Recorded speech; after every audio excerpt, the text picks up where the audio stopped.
to my channel. Thank you so much for joining me. I am so excited to have you here with me.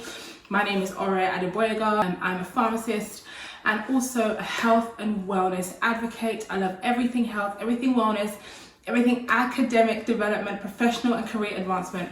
I am all a bit of that and some more. If you're just joining, I would love if you could share, like, subscribe, keep yourself updated with what videos I'm bringing out, the content that I'm sharing. Also, if you are on Instagram, make sure you follow me on Instagram at Supasta, and also on Facebook if you are on Facebook. So today I really wanted to talk a little bit about the Canadian experience that is required when you are becoming a pharmacist in Canada. A lot of people move to Canada. I know that Canada is currently a booming place. Everybody wants to live here.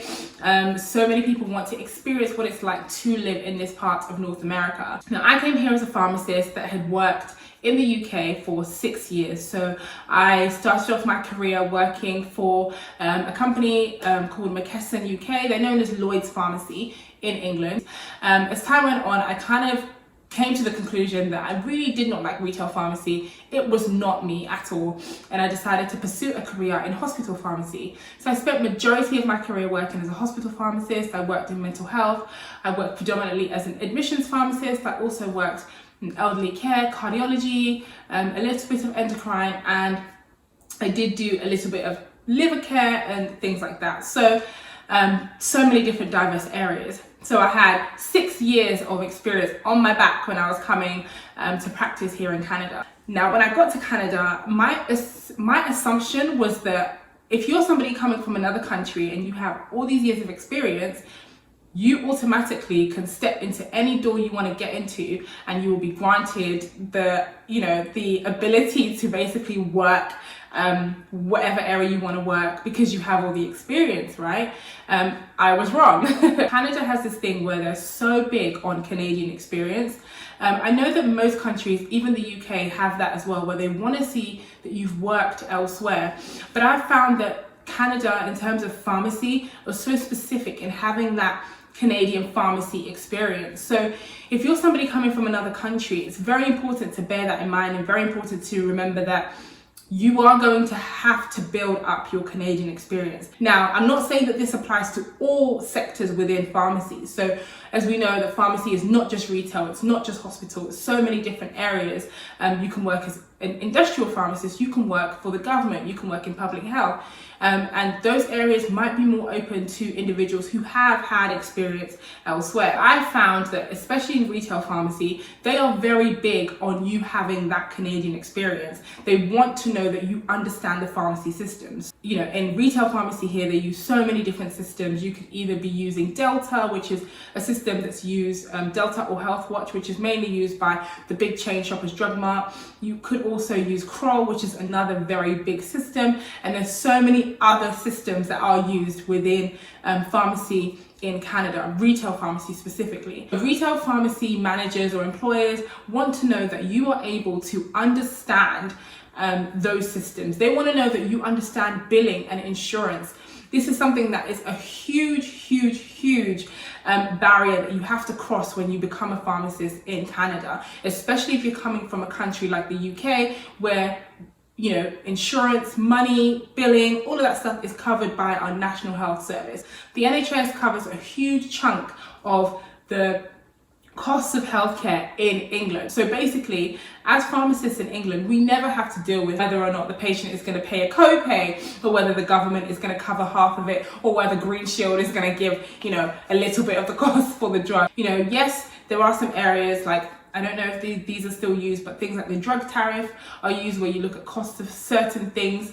Very important if you are a pharmacy manager in England or a superintendent. However, in Canada, it's on a whole different level. Most employers want to know that you understand this and that you basically know what you are doing when it comes to that. So gaining Canadian experience is so vital, it's so important, and it's one of the things that I wish I had known when I came here.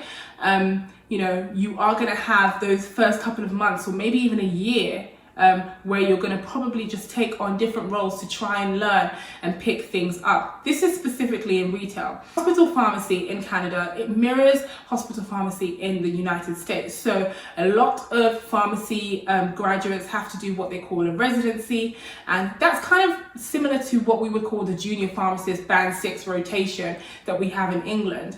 So a residency is kind of something that a lot of hospital employers look for when they are choosing potential candidates to be pharmacists at their hospital. In terms of hospital pharmacy, I do think that they will have a better outlook on whether you have previous hospital experience or not. So for example, I have 6 years hospital experience outside of Canada. That could benefit me more than somebody who maybe hasn't had any experience.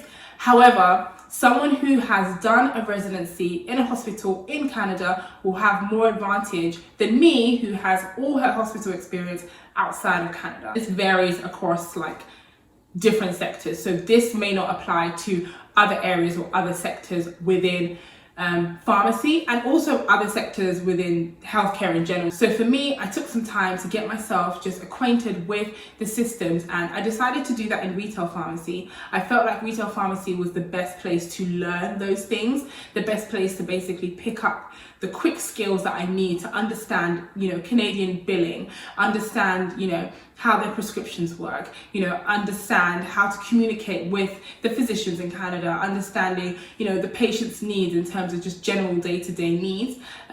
So I feel like retail pharmacy was the best place to learn that. That doesn't mean that you can't learn it in hospital, but I feel like hospital is a very specialized area, and most hospitals work differently depending on the region as well that you're working in. And if you do then decide as a pharmacist that you don't want to work in hospital anymore, you will then have to go into community and learn all of those things again.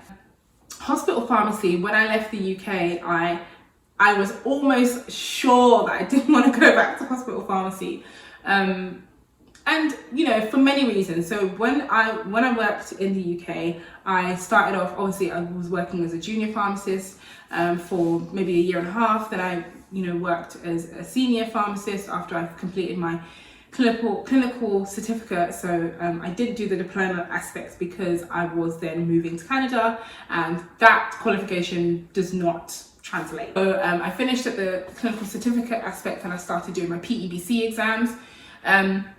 So then I basically decided that, when I move, I don't actually want to go into hospital pharmacy anymore.